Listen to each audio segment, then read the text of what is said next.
Hello everyone, my name is Rishabh Joshi and आज का हमारा टॉपिक है deduction under section 80 GGB and 80 GGC.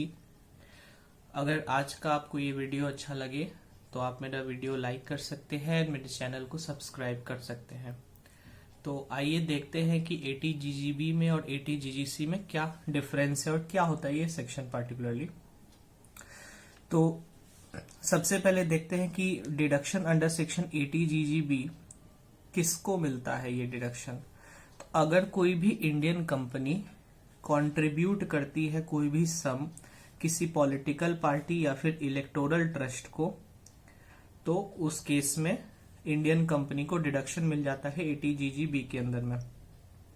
मतलब जैसे कि अगर कोई भी इंडियन कंपनी सब्सक्रिप्शन करती है, डोनेशन देती है या किसी भी तरह का कोई पेमेंट वगैरह करती है किसी पॉलिटिकल पार्टी वगैरह को, तो उस केस में डिडक्शन मिलता है 80 जीजीबी के अंदर में। ठीक है, पहले हम 80 जीजीबी देखते हैं। फिर सेकेंड पॉइंट में लिखता है कि no deduction under section 80 GGB if sum contributed by way of cash. यानी कि अगर कोई भी इंडियन कंपनी कैश में कंट्रीब्यूशन करती है किसी भी पॉलिटिकल पार्टी या इलेक्टोरल ट्रस्ट को, तो किसी भी तरह का कोई डिडक्शन 80 जीजीबी में नहीं मिलेगा। यानी कि आपको कंट्रीब्यूशन जो करना होगा वो चेक वगैरह में करना होगा।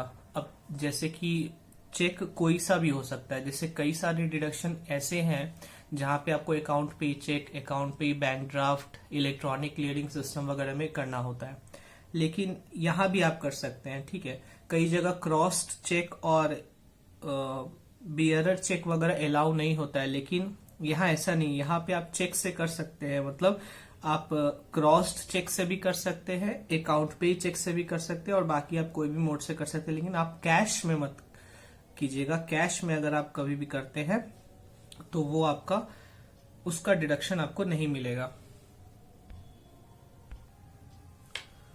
तो वही बात लिखा हुआ है कि कंट्रीब्यूशन बाय चेक जो होता है वो अलाउ होता है, यानी चेक मतलब अकाउंट पे चेक, क्रॉस्ड चेक एटसेट्रा वगैरह। ठीक है, अब कंट्रीब्यूट का क्या मतलब होता है वो हम देख लेते हैं।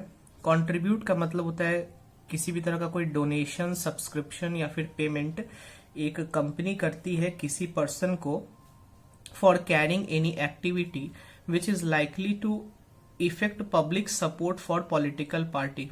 मतलब कि कोई भी कंपनी अगर किसी पर्सन को पेमेंट वगैरह करती है, डोनेशन वगैरह करती है, जिससे क्या होता है किसी पॉलिटिकल पार्टी को पब्लिक सपोर्ट मिलता है, वो भी हमारा कंट्रीब्यूशन के डेफिनेशन में आ जाता है। और इसका और आगे देखते हैं, जैसे advertisement in brochure, pamphlet, souvenir etcetera on behalf of political party. Political party के बिहाफ में किसी भी ब्रोशर, पैम्पलेट वगैरह में हम एडवर्टाइजमेंट करते हैं, तो उस केस में भी हमें डिडक्शन मिल जाता है। अब पॉलिटिकल पार्टी का क्या मतलब होता है। Political party means registered under section 29 capital A of representation of people act 1951।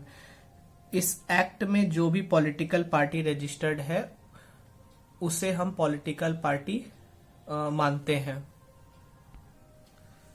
तो आइए आगे चलते हैं, फिर देखते हैं कि डिडक्शन अंडर सेक्शन 80 जीजीसी किससे मिलता है। GGC any person contribute any sum to political party और इलेक्टोरल ट्रस्ट। यानी कि अगर इंडियन कंपनी कंट्रीब्यूशन करती है तो उससे 80 जीजीबी के अंदर में मिलता है डिडक्शन।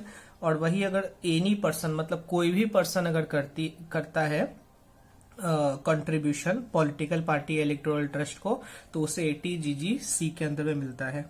बाकी यहां भी वही सेम पॉइंट है, जैसे कि no deduction under section 80 GGC if sum contributed by way of cash. मतलब अगर आप यहां भी कैश में अगर आप पेमेंट करते हैं तो आपको उसका कोई भी डिडक्शन बिल्कुल भी नहीं मिलने वाला। वैसे ही मतलब आप चेक वगैरह में करते हैं तो वो आपको उसका डिडक्शन मिल जाएगा। बाकी ये आगे का भी जो पॉइंट सब है वो सब भी सेम है, जैसे कि कंट्रीब्यूशन का भी यहाँ पे वही मतलब है, बस यहाँ पे ये कंपनी लिखा हुआ था तो यहाँ कंपनी नहीं आएगा, एनी पर्सन कंट्रीब्यूट कर सकता है। एडवर्टाइजमेंट का भी सेम पॉइंट है और पॉलिटिकल पार्टी का भी सेम मतलब है। एक पॉइंट और है इसमें, 80 GGC is not be available to a local authority and an artificial judicial person wholly or partly funded by the government। मतलब ये पॉइंट ATGGC में एक स्पेशल दिया हुआ है कि ये उस लोकल अथॉरिटी या आर्टिफिशियल जुडिशियल पर्सन को नहीं मिलता है इसका डिडक्शन, जो होली या पार्टली फंडेड बाय गवर्नमेंट, मतलब गवर्नमेंट का उसमें पैसा लगा हुआ है, उसको नहीं मिलेगा ATGGC का।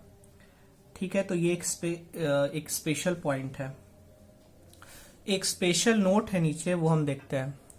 कॉन्ट्रीब्यूशन टू पॉलिटिकल पार्टी और electoral trust is disallowed under section 37 while computing the business income that is added back to the net profit but allowed as a deduction under section 80 GGB और GGC।